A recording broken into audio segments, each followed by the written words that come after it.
You had written that you were dead for 3 minutes. I mean, I've had like all of the letters of the alphabet, PTSD and OCD, and it just goes on and on.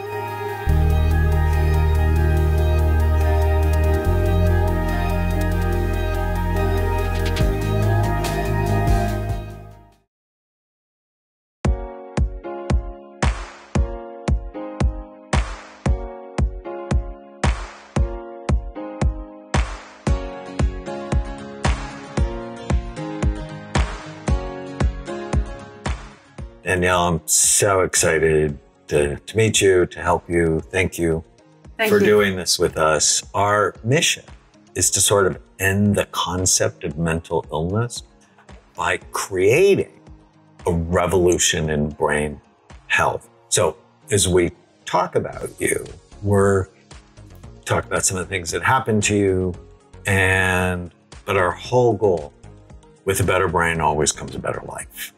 Love that. Thank you. Thank you for having me. You're welcome.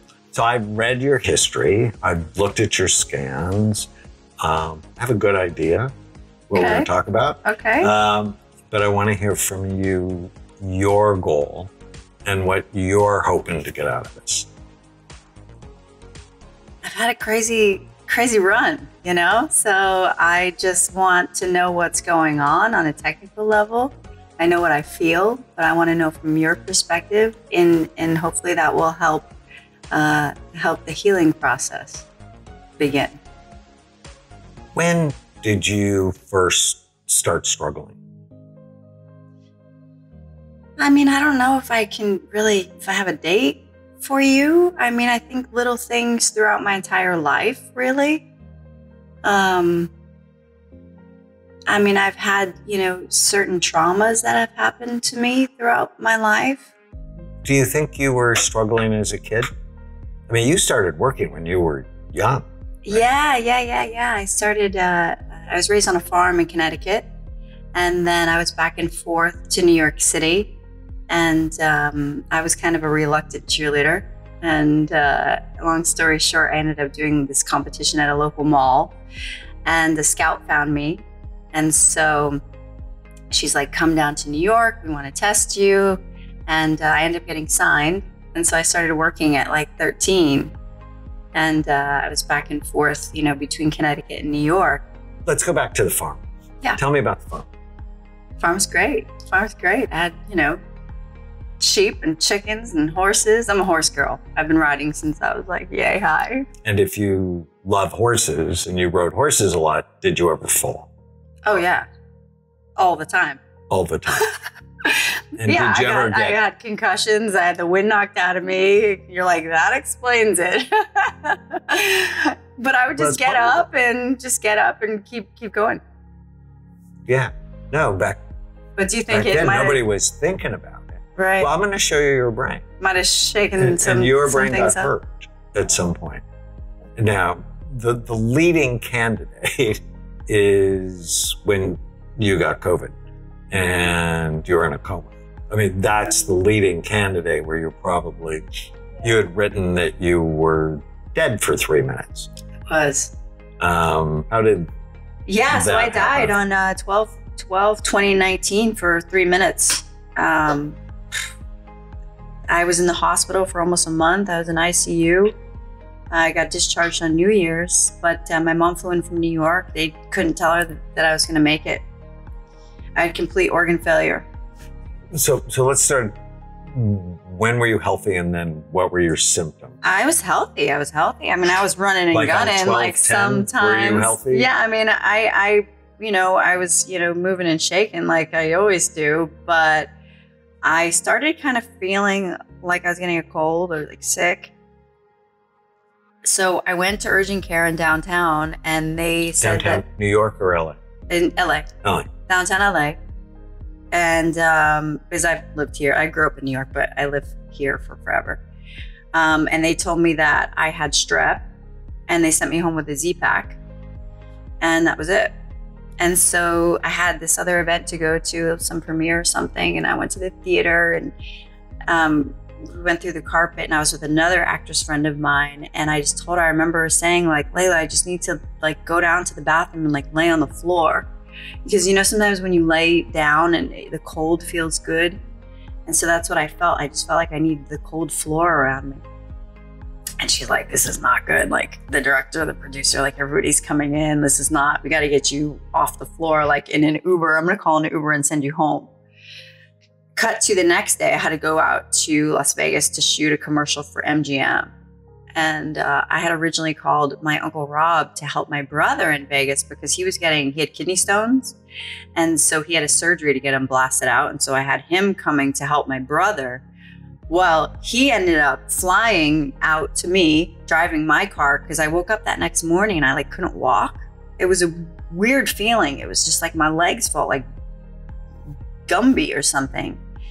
And yeah, so he drove my car, and then I got really sick. I started vomiting for 5 hours all the way back. My brother had like an IV drip waiting for me at the house. And then it was like just after midnight. And I remember waking him up and saying, we need to go to the hospital. I'm gonna die. Then it was December 12th. So it was winter. So it gets cold in the desert. He's like, okay, you know, put your boots on, put your coat on, you know. I'm like, you don't understand, I'm gonna die. We gotta go. And so we drove to hospital, and he had to go, he dropped me off in the front, had to go around and park the car. And he said when he came back into the hospital, it was like a scene out of a movie. Everybody was running down the hall to this one room that was illuminated. And he saw this girl. Later on, he found out her name was Ruby, and she jumped on top of me, and she was like pumping, pumping, pumping away. And he saw the thing go, you know, for 3 minutes, gone. And she jumped on, she was pumping, and she got something back, transferred me from St. Rose to San Martin. And there they induced coma, put me on a ventilator, had put the lung tubes in, were trying to pump this like gunk out of my lungs like oatmeal. Had to cut a pericardial window. And yeah, I was there for almost a month. She had pneumonia. Fulminant pneumonia. You had pericarditis. My complete goodness. Organ failure. Everything. Yeah. Wow. I had to relearn how to walk. I was like 90 pounds when I got out of the hospital. How much did you weigh when you went in? Probably like I am now, like 115-ish, something like that. Wow. So I was tiny, skin and bones. I couldn't walk up the stairs. I couldn't even walk. I had to relearn how to ride a walker. And given that it was the end of December, early January, how did they explain it to you, what you had? I mean, in retrospect. Yeah, like the doctors were baffled. I mean, I left with a stack of papers like this, you know what I mean? Because that was very early days of COVID. I think the first case only came out like in November or October or November. And then there was me, right? And then all the rest of the cases started coming in like March. So it was pretty wild. Wow. Yeah. It was, they were confused for a long time. I mean, it was just a weird situation. How long did it take you to feel okay again? Long time. But there was also other issues before that. I mean, I've had like, you know, all of the letters of the alphabet, you know, PTSD and OCD, and it just goes on and on. And so what anxiety and depression and everything. So before 2019, you had struggled. Yes. So what's your goal now? I mean, I know I talked about the goal for this session, but for your life, I mean, you've had such an interesting life. What do you want the next 30 years? Like for my brain health or for my life or for both? I mean, obviously I would love to obviously understand. with a better brain, you have a better life. Yeah. I want to understand, because I think the more knowledge you have and the more understanding of things that you have, the better, you know, the more awareness that you have, the better that you can better equipped you are to move forward because you know what's really going on. And for me, it's a really tough time right now because we just went on strike. So SAG is on strike. WGA has been on strike since May. So work has slowly kind of been trickling down. And that's really challenging because it's like, I want to feel like a tree and grounded, but instead I feel like a feather, and it's hard to navigate the unknown, right? Where you don't know when it's going to end or what jobs are going to come or what to do and what else to create in the meantime. And when did you first start acting?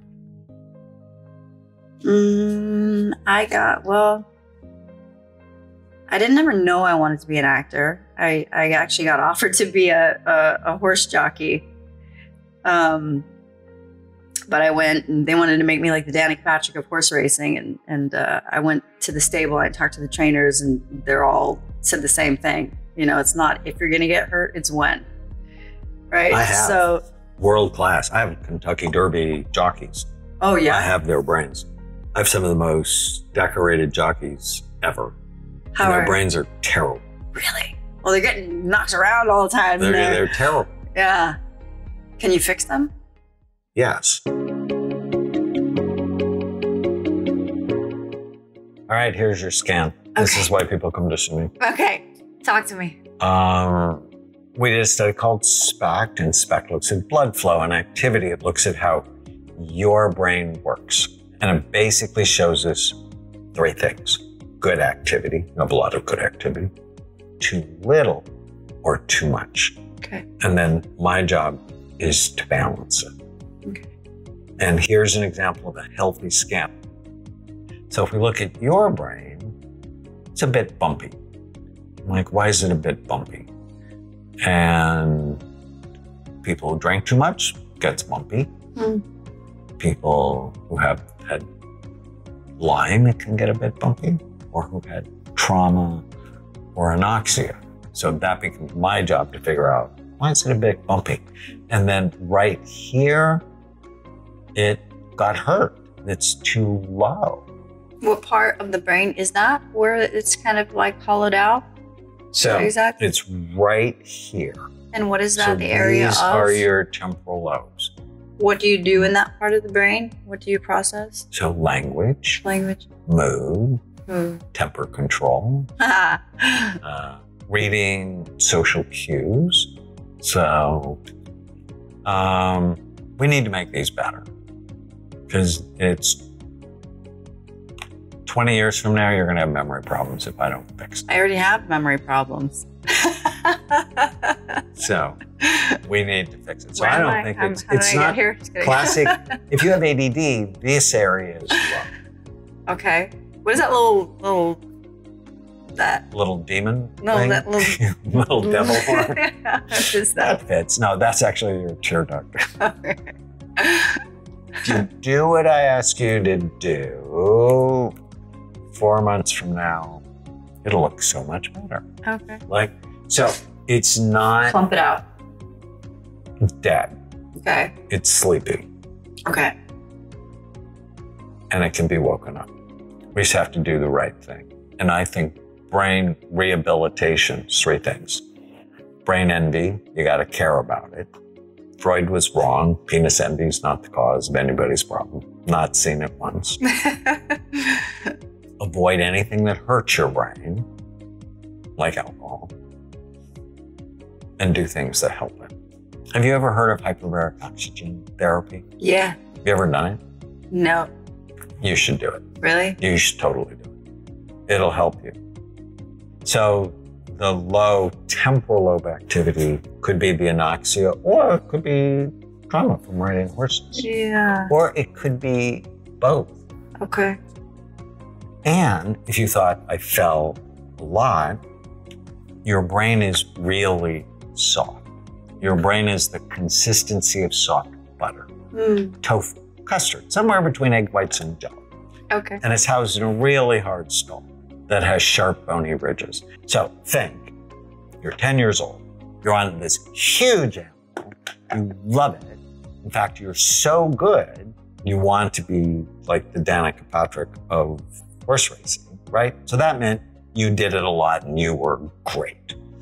Fall, your brain does this. Yeah.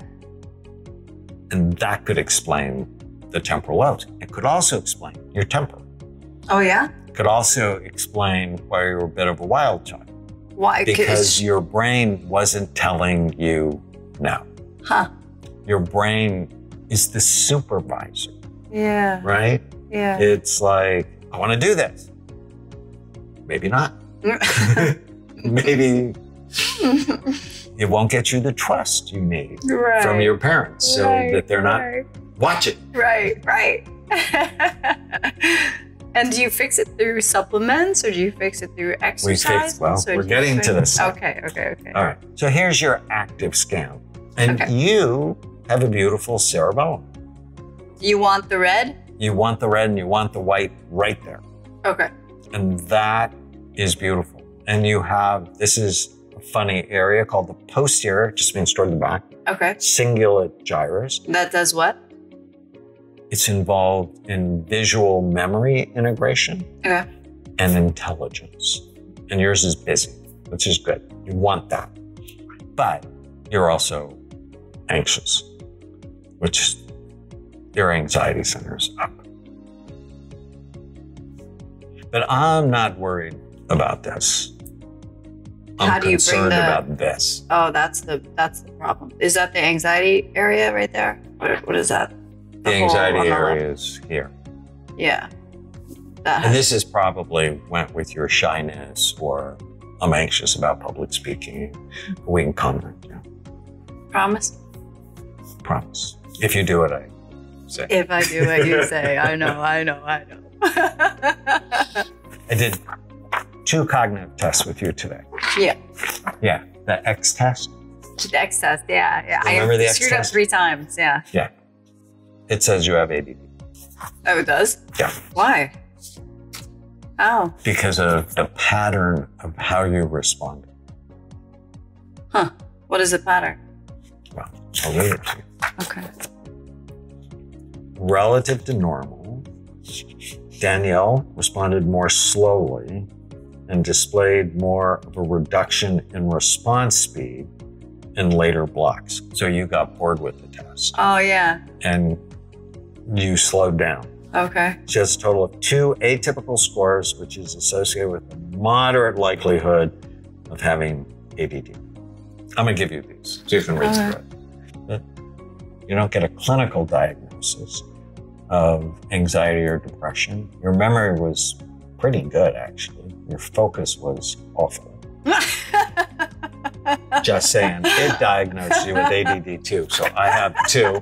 So I have you coming in here going, I think I have ADD. Now, you're not. I have ADD, OCD, I don't know, everything. I have everything. You don't. You don't have OCD. Okay. At least we haven't talked about that. You are awesome. You're beautiful, you're smart, and you're accomplished, and you can be better.